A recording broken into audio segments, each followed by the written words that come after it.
Assalamualaikum warahmatullahi wabarakatuh. Perkenalkan saya Ahmad Zeta Taki dari Program Studi Teknologi Rekayasa Otomasi, Fakultas Sekolah Vokasi Universitas Diponegoro dengan 3 digit terakhir 058. Pada kesempatan kali ini saya bakal membahas tugas ke-12 saya dari matkul Praktikum Algoritma dan Pemrograman, yang dimana kita bakal menjelaskan konsep dasar OOP, pembuatan class dengan atribut dan constructor. Terus juga kita bakal menambahkan metode ke class dan menggunakannya. Terus juga kita bakal menunjukkan pembuatan objek dan akses metode atau atribut. Terus kita juga bakal misahin kode ke file .hpp dan juga cpp.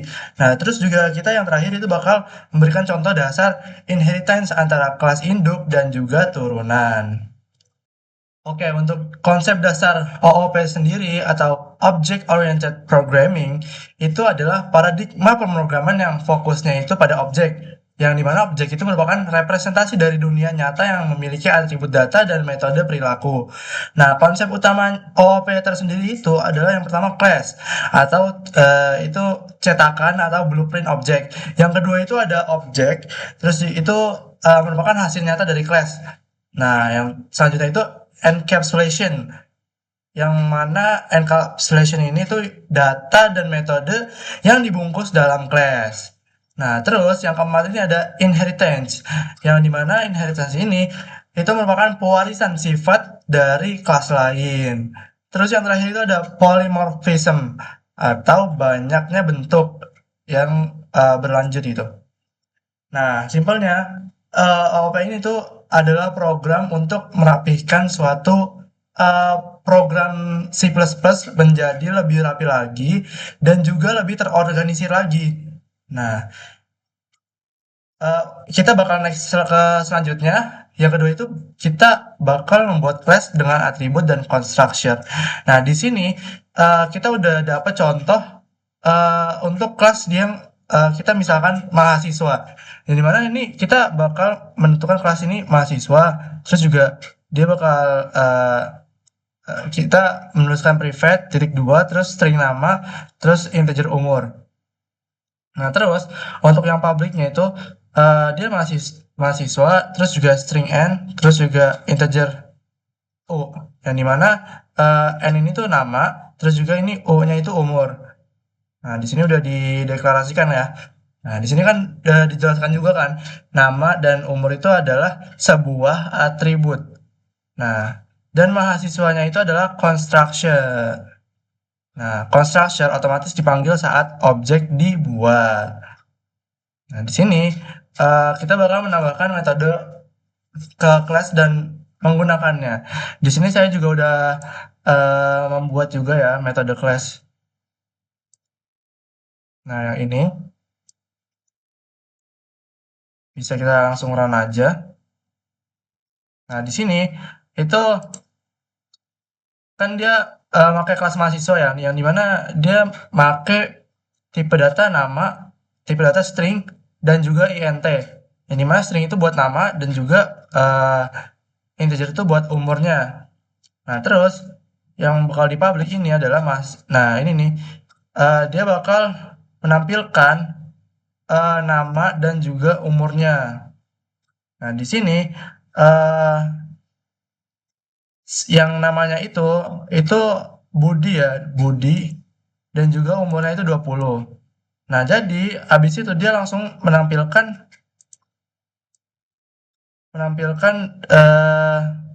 data yang di sini ya. Jadi itu langsung ketampil gitu. Ya, misalkan kita ganti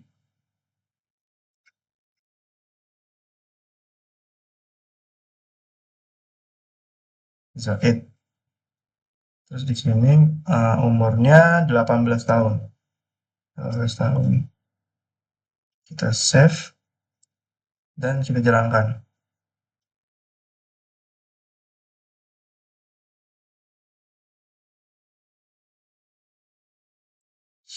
Save. Nah, di sini outputnya itu Zaid ya, Zaid, terus juga umurnya 18 tahun. Nah, terus kita lanjut ke selanjutnya. Nah, tampil ini tuh buat metode untuk menampilkan data dari si mahasiswa tadi, si kelasnya tadi itu. Nah, di sini untuk selanjutnya itu pembuatan objek dan akses atribut atau metode. Nah, di sini tertuliskan sintaknya itu int main mahasiswa MHS 1 yang dimana itu Andi dan juga 20 nih. Kan kalau tadi kan ini dua ini kan buat nama dan umur ya. Nah, di sini itu eh, objeknya itu si MHS 1 ini nih. MHS 1 dan juga akses metode atributnya itu adalah MHS 1.tampil yang dimana nanti dia bakal menampilkan si Andi ini dan umurnya yang 20 tahun gitu. Nah, di sini kita bakal memisahkan eh, file .hvp dan juga cpp.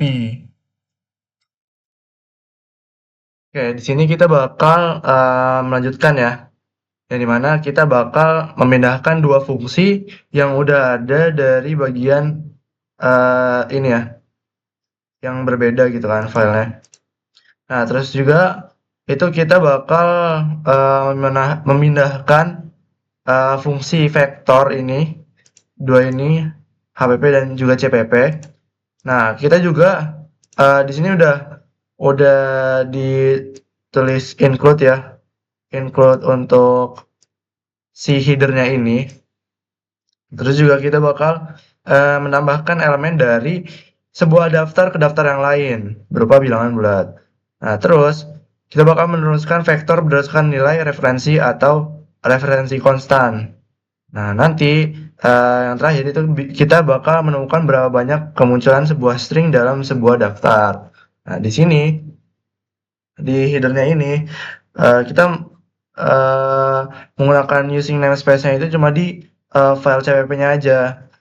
Karena di header file ini dia lebih baik nggak menggunakan using namespace. Nah, terus untuk yang menambahkan elemen itu kita menggunakan constant referensi untuk efisiensi dan keamanan. Nah, di sini kita bakal menambahkan si elemen itu. Nah, terus kita juga menghitung kemunculan sebuah string.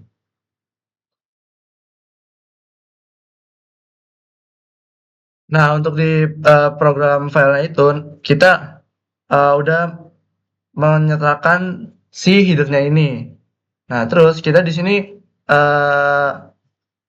menggunakan using namespace buat lebih sederhana lagi gitu kan. Nah, di sini juga dia ada implementasi sebuah fungsi yang berupa itu penambahan elemen. Nah, di sini eh, elemen implementasinya itu udah sangat ringkas banget ya. Terus juga dia bakal menyisipkan insert seluruh isi source list ke akhir. Nah, yang terakhir kita itu mengimplementasi fungsi penghitung kemunculan si string ini menggunakan stdcount dari algoritma. Nah, ini ada algoritma. Nah, terus untuk di main cpp-nya, ini dia pakai using namespace lagi. Terus juga dia pakai fungsi pembantu untuk mencetak vektor integer.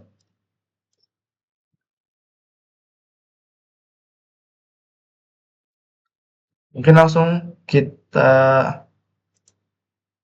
uh, running aja.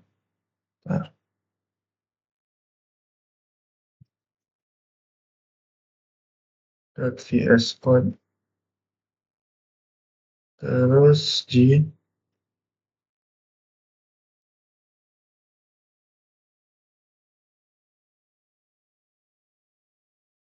post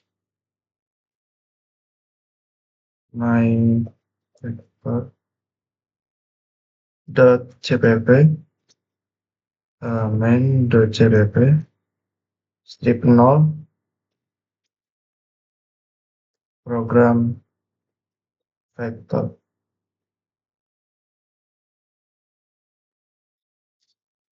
Oke, di sini dia tinggal running aja.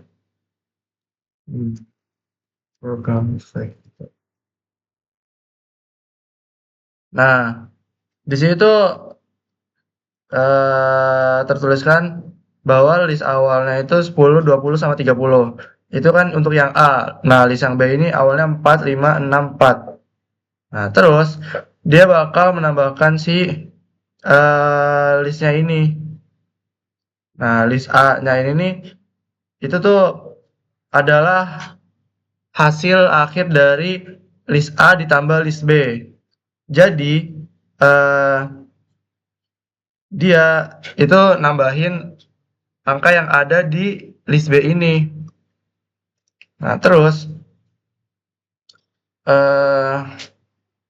di sini itu ditampilin ada 10, 20, 30, 4, 5, 6, 4. Yang dimana 4, 5, 6, 4 ini itu yang awalnya itu ada di list B. Nah, terus ini untuk yang memunculkan string ya. Nah, di sini ada alpha, beta, alpha, gamma, sama alpha. Nah, ini untuk kemunculan alpanya ini itu ada 3. Karena di sini 1, 2, 3. Lanjut ke contoh dasar inheritance atau pewarisan. Nah, di sini itu ada kelas induk yang dimana misalkan kelas induk itu ada berupa orang. Nah, misalkan class terus orang itu dia protected string nama. Nah, di sini juga public orang string n. Yang berarti itu nama itu sama dengan n. Nah, terus dia tuh bakal ada turunan lagi. Yang dimana ini tuh mahasiswa. Nah, ini bakal deklarasikan sebagai kelas mahasiswa, terus juga public orang private int name, terus juga public mahasiswa string n int id. Nah, ini name itu tuh sama dengan id. Terus juga dia bakal menampilkan nama dan juga name. Nah, penggunaan inheritance itu contohnya kayak gini nih. Integer main mahasiswa MHS yang dimana dia tuh berisikan city terus juga 1, 2, 3, 4, 5. Nah, ini itu namanya dan juga ini sebuah name-nya. Nah, nanti dia bakal menampilkan data-data yang di sini terus juga bakal mengembalikannya. Nah, jadi kesimpulannya itu kelas mahasiswa itu mewarisi sebuah orang. Jadi mana tuh induknya itu adalah orang. Jadi mahasiswa ini adalah orang, tapi orang ini tuh belum tentu juga mahasiswa, gitu. Terus juga nama itu bisa diakses karena dia tuh dideklarasikan sebagai ini ya, protected ya. Nah, terus juga constructor induk itu dipanggil lewat titik 2 orang tutup kurung n buka kurung. Terus misalkan di sini nih ya. Nah, ini adalah constructor induk. Terus kesimpulan dari materi kali ini itu OOP itu mempermudah pengelolaan program yang besar. Terus juga kelas itu adalah cetakan dari objek. Constructor itu digunakan untuk inisialisasi data. Inheritance memungkinkan kita buat reuse kode. Dan yang terakhir, pemisahan file HPP dan CPP itu membuat kode lebih rapih lagi. Oke, cukup sekian. Kurang lebihnya mohon maaf. Wassalamualaikum warahmatullahi wabarakatuh.